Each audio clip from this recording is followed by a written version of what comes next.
গাজায় যুদ্ধাপরাধ ও মানবিকতা বিরোধী অপরাধে নির্দেশ দেওয়ার অভিযোগে ইসরায়েলের প্রধানমন্ত্রী বেনিয়ামিন নেতানিয়াহুর বিরুদ্ধে গ্রেফতারি পরোয়ানা জারি করতে পারে আন্তর্জাতিক অপরাধ আদালত আইসিসি।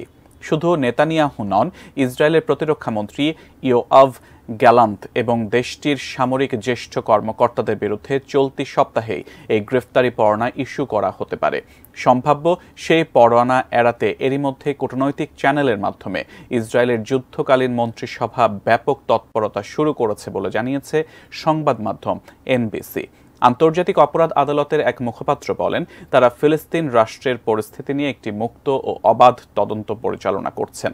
এই কাজের সুবিধার্থে যে কোনো পদক্ষেপ তাদের নিতে হতে পারে, কিন্তু যেহেতু এটি তদন্তাধীন বিষয়, তাই এ প্রসঙ্গে এখনই বিস্তারিত কিছু বলার সুযোগ নেই।